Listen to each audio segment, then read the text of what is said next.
Hi, I'm Luke Ayers. Today, let's talk about food photography. Food photography is actually one of the easiest to photograph in terms of the gear you use and the setup and blah, blah, blah. The difficult part is the presentation. That is really the hard part, okay? You go into a fancy restaurant and the presentation of that stuff, of course it has to taste good, but especially when you're photographing it, it has to look amazing. Now, I'm at a loose end here because I'm not a good cook and I've cooked something and I'm going to try and photograph it, and hopefully the photography will make up for the lack of cooking ability. Okay?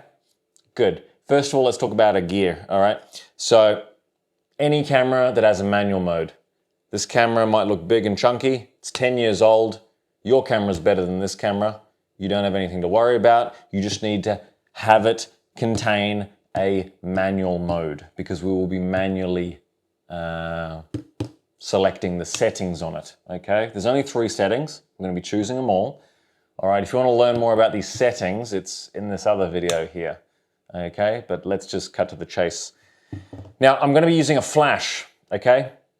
I prefer flash because it allows you to control the light much more than what's called a constant light, okay? A constant light is any light that's constantly on, such as this light, such as that light, such as this light, okay? You turn it on and it stays on, okay? The liability of a flash is you turn it on and it will stay on for a millisecond, okay? But what you get for the inability to have it stay on is the fact that this is so much brighter than this could ever be or any of these could be, okay? And you need that because basically how it works is you get your camera, okay? You get your flash, okay? And you get something that's going to connect the flash to the camera, okay? This is called a trigger, all right? Now, it does not matter what brand you buy, it does not matter how much you spend on this equipment. The most important thing is, will that connect to that and will that connect to that? All right? When you're searching what to buy, just make sure that your type of camera will connect to the trigger and that type of trigger will connect to that type of flash. That's what you've got to be thinking with, okay? Then spend as much or as little as you want. I spent almost nothing on that. That's a cheap one. This is ancient. It's still going to look good. Okay, so first of all, let's just set this stuff up. So you put this on the camera. All right, you turn on your camera. All right, good. It's connected. It's connected. So I take a shot. The flash now goes off wirelessly, okay? That proves it's working. That's great. Camera settings you want? Okay, so the way that you control your light and get this working properly is you want to set your camera settings so that the picture is so dark that none of this room light can be seen, okay? So the settings I'm going to choose is, I'm going to choose ISO 100. That's as low as it goes. That's the least amount of sensitivity, so the picture will be darkest. The aperture, I'm going to choose f8. F8.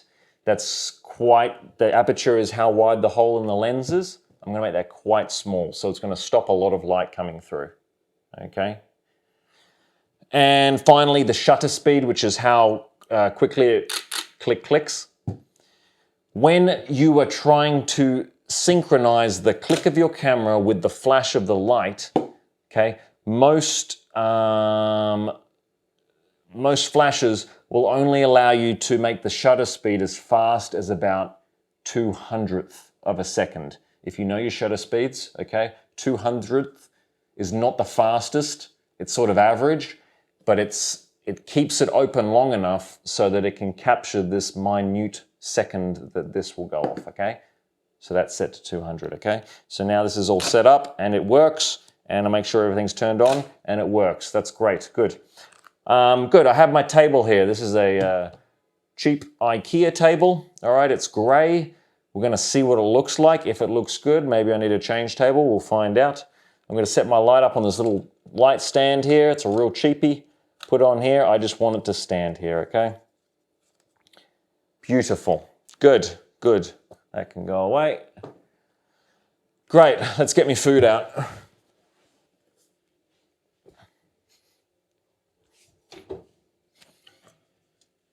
Alrighty. Now, in Australia, we always make sure we include the three main food groups in our breakfast. Okay, we have the small pork food group, we have the large fried food group, and we have the saucy food group. Everything the body needs. The only thing missing from here is the beer food group, but that's usually all gone by 10 a.m., so don't worry about it.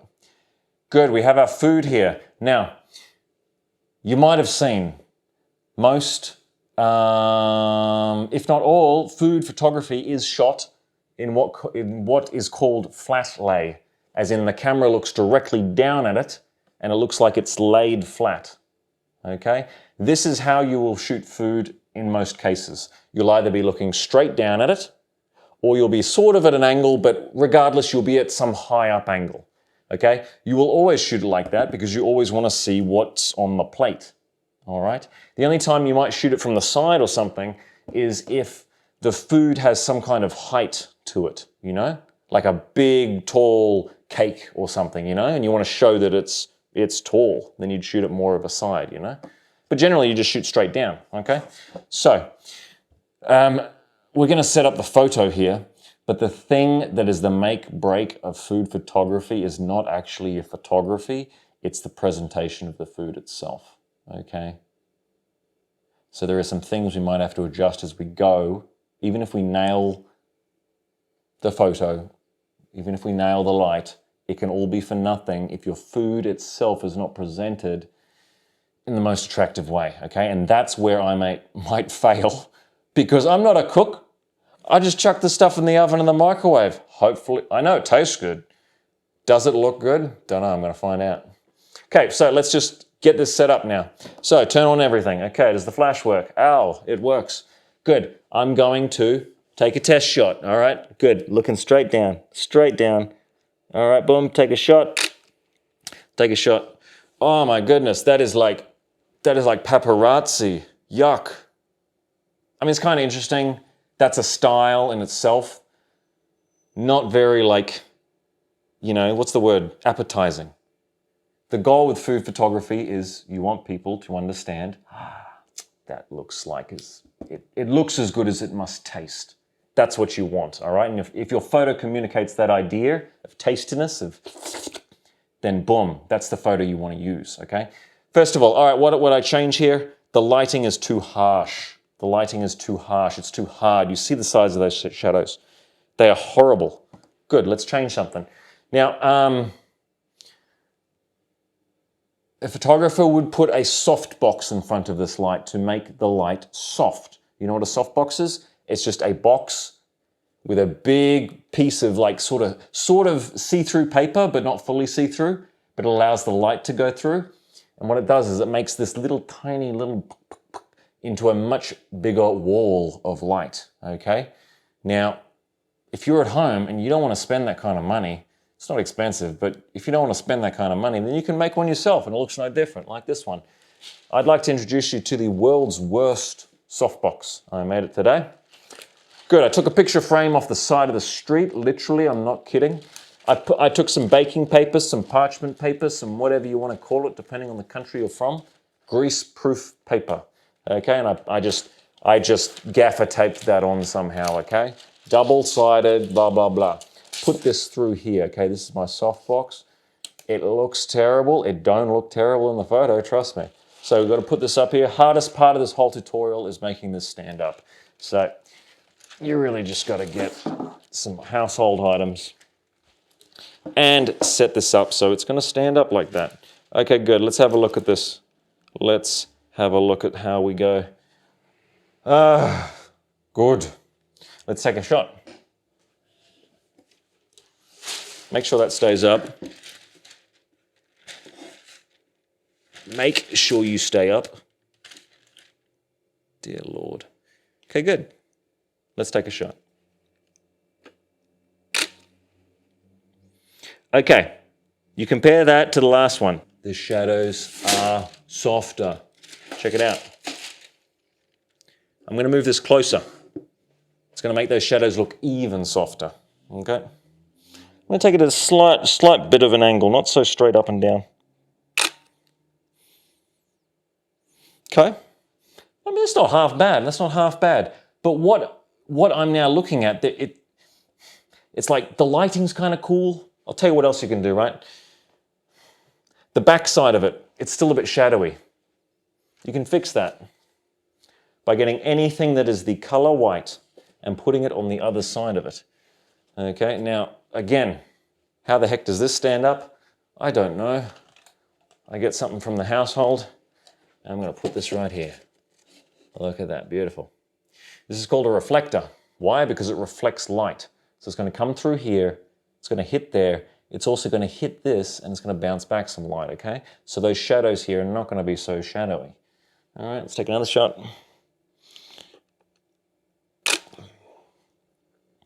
Boom. I mean, you know, that's not half bad. But then you're still like, dude, something about that. It's just like, that don't look like, you know, that just doesn't have the style of a you know, like a really nice food shot. And I'll tell you why. It's because the background and the other parts that you can see in here are not like well connected. The composition, the togetherness of everything is not sort of the same. Like, the first thing I would change is this white plate. Give me a second. Let's try a completely different color plate. All right, let's just transfer this across. Black. Let's see how this looks now. Listen, I'm using my hands. Don't judge me. Okay?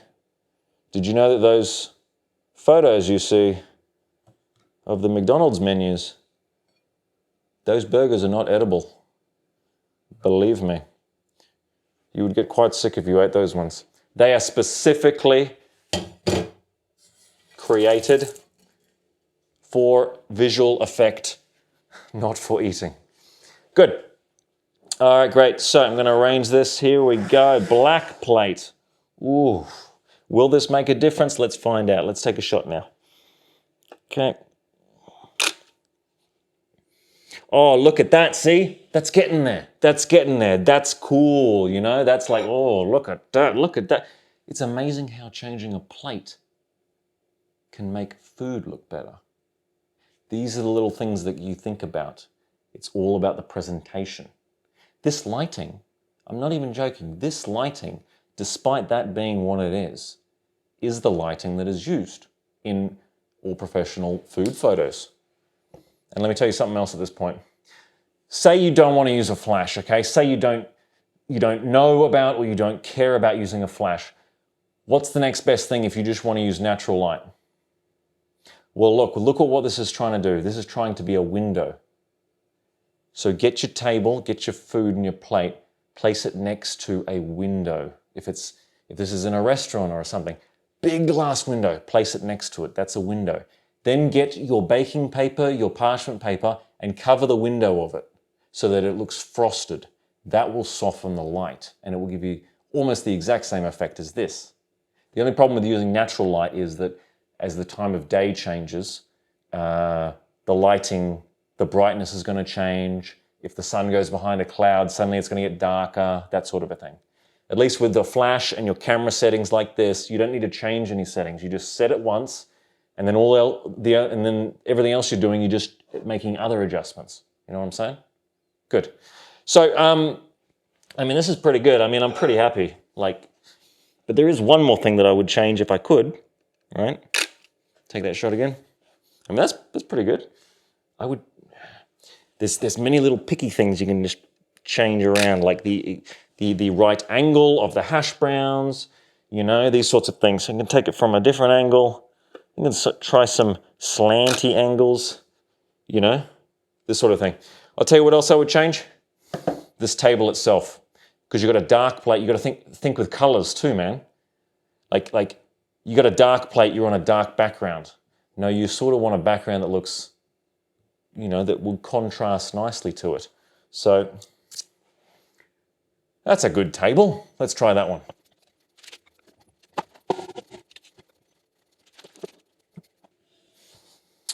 Oh, that didn't take long at all. Now, look at the difference in this color. Not only that, but the texture. Think with textures too, all right? So this has like a wooden grain to it, which looks awesome when you light it from a particular direction, okay? So let's see what this looks like. We've changed nothing, all right? Everything else is still the same, except we're just changing the background, the table that it's sitting on. Let's take a look now.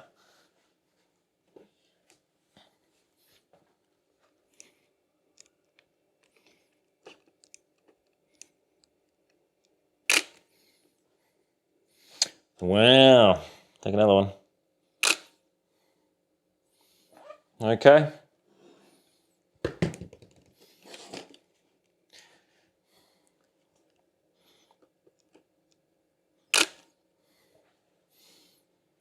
All right, you get the idea. I still think the bowl is a bit too black.